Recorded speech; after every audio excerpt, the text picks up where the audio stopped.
జగన్మోహన్ రెడ్డి మొన్నటి వరకు ఈ రాష్ట్రానికి ముఖ్యమంత్రిగా పనిచేసిన వ్యక్తి ఈనాడు బురద రాజకీయం చేస్తున్నాడు. అతనికి అనైతిక రాజకీయం చేస్తున్నాడు. ఆయన అవగాహన లేని రాజకీయం చేస్తున్నాడు.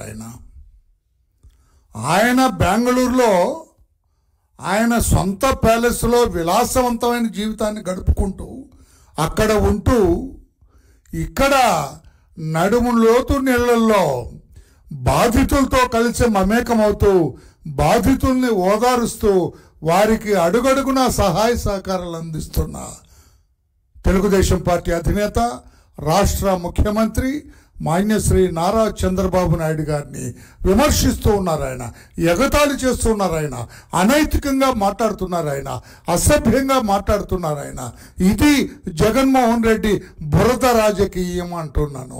ఒక దరిద్ర రాజకీయం అని నేను అంటున్నాను. This is the palace. ఈరోజు ఎక్కడున్నారు మీరు జగన్మోహన్ రెడ్డి గారు? కెమెరా దీని మీద ఉందా చూడు. జగన్మోహన్ రెడ్డి గారు మీరు ఎక్కడున్నారు? ఇదే కదా, ఈ ప్యాలెస్లో కదా ఉన్నారు. ఆంధ్రప్రదేశ్ రాష్ట్రంలో ఉన్నారా? మీరేమైనా బాధితుల మధ్య, వరద బాధితుల మధ్య ఉన్నారా? తెలుగు వారి మధ్య ఉన్నారా? రాష్ట్ర ప్రజల మధ్యలో ఉన్నారా? ఇక తాడేపల్లి మీ కొంపలో ఉన్నారా? మీరు ఈ బెంగళూరులో ఈ ప్యాలెస్లో విలాసవంతమైన జీవితం గడుపుతూ ఉన్నారు. నిజం కాదా? కాదంటే చెప్పండి, మేము చూపిస్తాను. నేను చంద్రబాబు గారు ఎక్కడున్నారు? ఇదిగో ముఖ్యమంత్రి అని కూడా చూసుకోకుండా తన వయసును కూడా పక్కన పెట్టి ఆయన మోకాలి పైన నీళ్ళలో నడుస్తూ వరద బాధితులందరినీ కూడా ప్రత్యక్షంగా పరామర్శిస్తూ వారికి సహాయ సహకారాలు అందిస్తూ ఆయన బాధితులందరి మధ్య ఆయన గడుపుతుంటే విలాసవంతమైన జీవితం ఇది. మీరు ఈ ప్యాలెస్లో విలాసవంతమైన జీవితం ఈ ప్యాలెస్లో మీది. బాధితుల మధ్య, వరద బాధితుల మధ్య వాళ్లతో పాటు మమేకమై నడుస్తున్న వ్యక్తి నారా చంద్రబాబు నాయుడు గారు. ఈ నారా చంద్రబాబు నాయుడు గారిని విమర్శించడానికి మీకు నోరెలా వచ్చిందని నేను అడుగుతున్నా.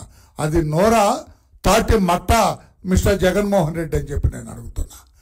నీ రాజకీయం కోసం నోటుకొచ్చినట్లుగా కూడా మాట్లాడతావా జగన్మోహన్ రెడ్డి అని చెప్పి నేను అడుగుతున్నా. అందరూ కూడా ఈ బుడమేరు వరదకి కారణం మీరు అంటున్నారు. దాని గురించి ఒక్క మాట నోరెత్తి చెప్పావా?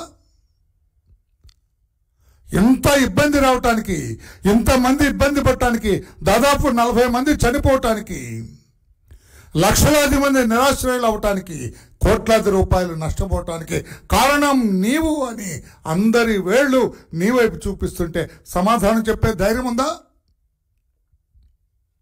చంద్రబాబు నాయుడు గారిని ఎగతాళి చేస్తావా? ఇది బురద రాజకీయం కాదా? దొంగ రాజకీయం కాదా మీది? తప్పుడు రాజకీయం కాదా? అసలు మీకు నిజమైన ప్రేమ ఉందా ఈ వరద బాధితుల మీద? మొన్న వచ్చారు, 1 గంట సేపు ఉండేళ్ళారట. ఉండి మళ్ళా పరారైపోయినావు, పారిపోయావు నీ బెంగళూరు ప్యాలెస్కి. చంద్రబాబు గారు అక్కడే కలెక్టరేట్లోనే ఉంటూ దాదాపు రోజుకి 20 నుంచి 22 గంటలు పనిచేస్తూ ఉన్నారు. ఆయన గంటన్నర మాత్రమే ఆయన నిద్రపోతూ ఉన్నారు. అటువంటి మహా దార్శనికుణ్ణి విమర్శిస్తావా? నీ కుహన రాజకీయం కోసం, నీ బురద రాజకీయం కోసం చంద్రబాబు నాయుడు గారిని విమర్శిస్తావా?